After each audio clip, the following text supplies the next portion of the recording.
Hello friends, मैं शोभा और welcome आप सभी का आपका अपना चैनल ओएसिस एकेडमी ओरिजिन में। फ्रेंड्स, आज हम पढ़ेंगे class 7 science chapter 2 nutrition in animals. हमने चैप्टर 1 न्यूट्रिशन इन प्लांट्स में देखा था कि प्लांट्स अपना फूड खुद से सिंथेसाइज कर सकता है by the process of photosynthesis. चूँकि प्लांट्स अपना फूड खुद से सिंथेसाइज कर सकता है तो हम प्लांट्स को बोल सकते हैं कि प्लांट्स क्या है, प्लांट्स आर ऑटोट्रॉप्स।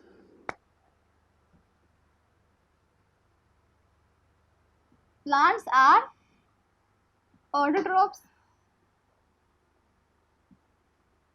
लेकिन एनिमल्स अपना फूड खुद से प्रिपेयर नहीं करती, वो डायरेक्टली और इनडायरेक्टली डिपेंड होती है प्लांट्स पर। तो हम कह सकते हैं कि एनिमल्स क्या है, animals are heterotrophs.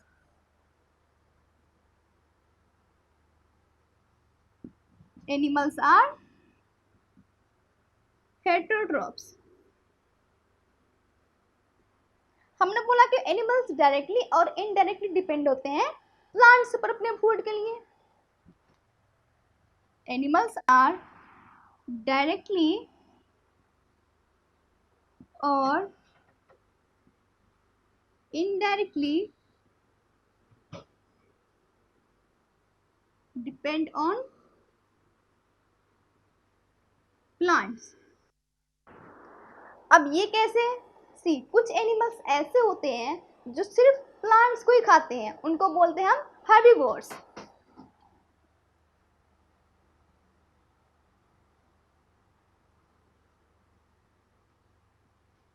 Animals that eat only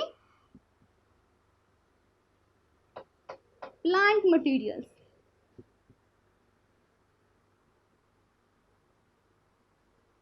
और यहीं पर कुछ एनिमल्स ऐसे होते हैं जो सिर्फ दूसरे एनिमल्स को ही खाते हैं, उनको बोलते हैं हम कार्निवोर्स।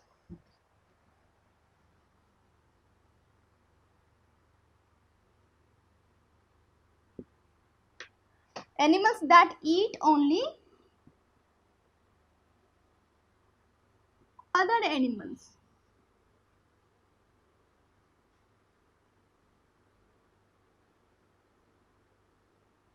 और यहीं पर कुछ एनिमल्स ऐसे होते हैं जो दोनों प्लांट मटेरियल्स और एनिमल्स को भी खाते हैं, उनको बोलते हैं हम ओमनिवोरस।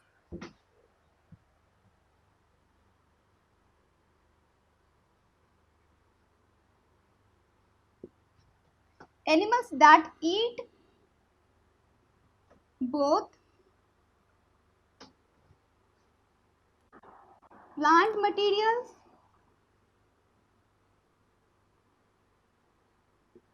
and other animals। चूंकि हर्बीवोर्स सिर्फ प्लांट्स को ही खाते हैं तो हम कह सकते हैं कि हर्बीवोर्स डायरेक्टली डिपेंड है प्लांट्स पर अपने फूड के लिए।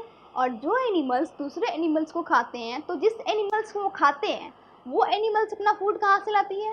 वो एनिमल्स अपना फूड प्लांट से लेती है। तो अब हम कह सकते हैं कि एनिमल्स डायरेक्टली और इनडायरेक्टली डिपेंड है प्लांट्स पर अपने फूड के लिए। Now different ways of taking food.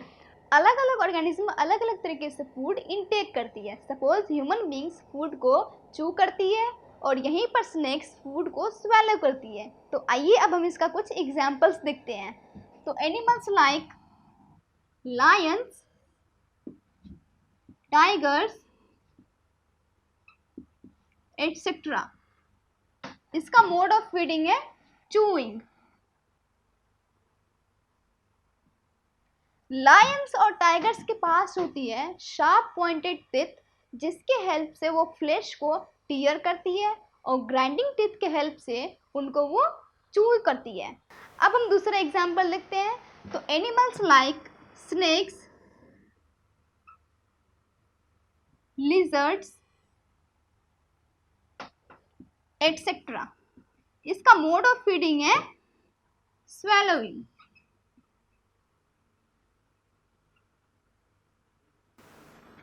Snacks के केस में स्नेक्स के पास होती है टिथ चुइंग के लिए नहीं बल्कि ग्रैब करने के लिए। ग्रैब का मतलब है पकड़ना। स्नेक्स अपने माउथ से बड़े फूड पार्टिकल को स्वेलो कर सकती है because they have ability to open mouth wide, ताकि वो फूड को ग्रैब कर सके विद देयर सेपरेटेड जॉब्स। अब लिजर्ड के केस में लिजर्ड्स के पास होती है लॉन्ग टंग, जिसके हेल्प से वो स्मॉल इंसेक्ट्स को कैच करके स्वेलो करती है। अगला एग्जांपल है animals like butterflies, horse flies, mosquitoes etcetera. इसका मोड ऑफ फीडिंग है सकिंग। बटरफ्लाइज, हॉर्स फ्लाइज और मॉस्किटोज के पास होती है लॉन्ग टंग, जिसको बोलते हैं हम रोबसिस, जिसके हेल्प से बटरफ्लाइज स्वीट जूस, जिसको बोलते हैं हम नेक्टर, फ्लावर से सक करती है। सिमिलरली मॉस्किटोज ब्लड सक करती है। Now animals like rabbit, mouse etcetera. इसका मोड ऑफ फीडिंग है निबलिंग।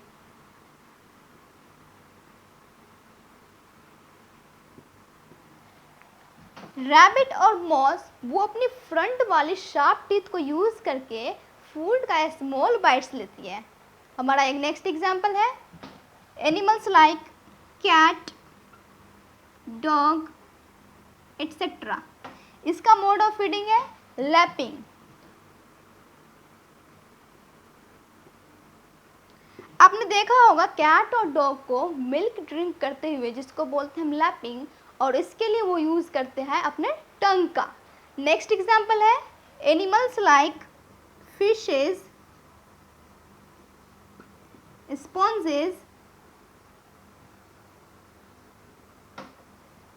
Flamingos etcetera. इसका मोड ऑफ फीडिंग है फिल्टरिंग।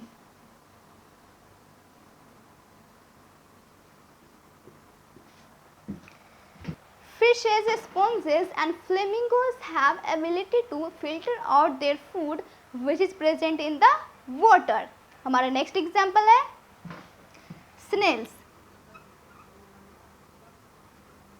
स्नेल्स का मोड ऑफ फीडिंग है scrapping.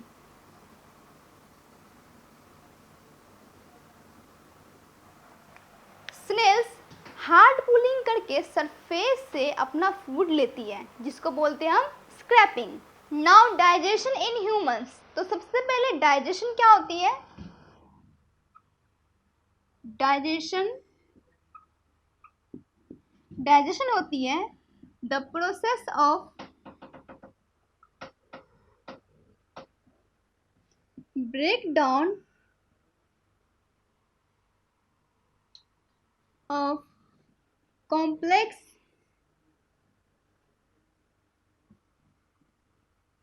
components of food into simpler substances.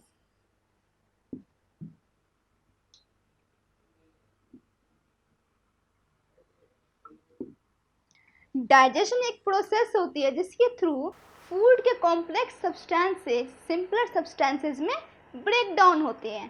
तो अब डाइजेशन क्यों जरूरी है? तो फूड के अंदर प्रेजेंट होते हैं कॉम्प्लेक्स सब्सटेंसेस जैसे कार्बोहाइड्रेट्स,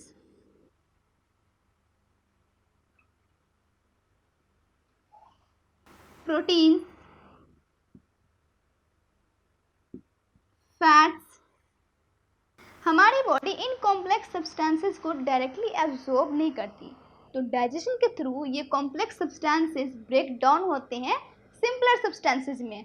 जैसे कार्बोहाइड्रेट्स ब्रेक डाउन होता है सिंपल शुगर्स में,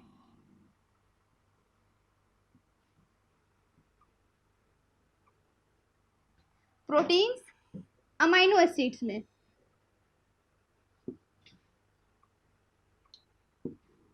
और fats fatty acids and glycerol में। हमारी बॉडी इन सिंपलर सब्सटेंसेस को इजीली एब्जॉर्ब कर लेती है, तो इसलिए डाइजेशन की ज़रूरी है। डाइजेशन इन ह्यूमंस में दो मेन चीज़ें होती है, जिसमें पहला है एलिमेंट्री कैनाल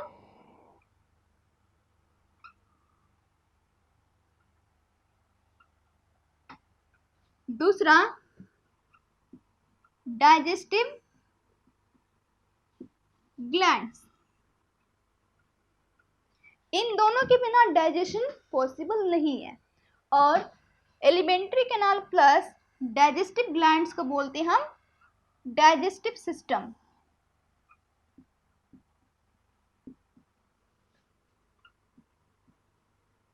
तो सबसे पहले एलिमेंट्री कैनाल क्या होती है? एलिमेंट्री कैनाल होती है हमारे माउथ से लेकर के एनस तक की कैनाल, और इसमें अलग अलग कंपार्टमेंट्स होती है। तो सबसे पहला कंपार्टमेंट है बकल कैविटी, बेसिकली माउथ होती है। दूसरा ईसोफेगस, जिसको हम फूड पाइप भी बोलते हैं। तो ईसोफेगस क्या होती है? ईसोफेगस होती है पाइप लाइक स्ट्रक्चर जिसके थ्रू फूड स्टमक तक जाती है। तो हमारा नेक्स्ट है third stomach, fourth small intestine,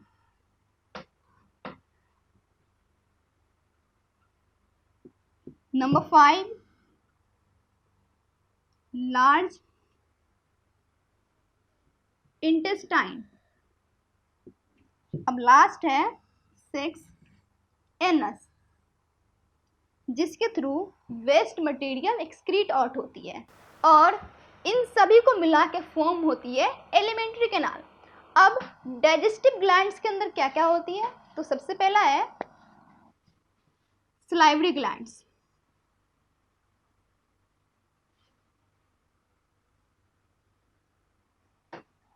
liver, pancreas. ये डाइजेस्टिव ग्लैंड सिक्रीट करता है डाइजेस्टिव जूस, जो कन्वर्ट करता है कॉम्प्लेक्स फूड सब्सटेंसेस को सिंपलर फॉर्म में। So convert complex food substances into simpler form।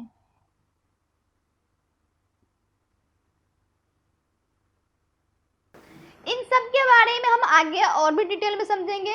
तो प्लीज़ वीडियो को लाइक ज़रूर करें, अपने फ्रेंड्स को शेयर करें, और साथ ही हमारे चैनल को सब्सक्राइब कर लें ताकि आगे आने वाली वीडियोस आपसे मिस ना हो। Thank you for watching.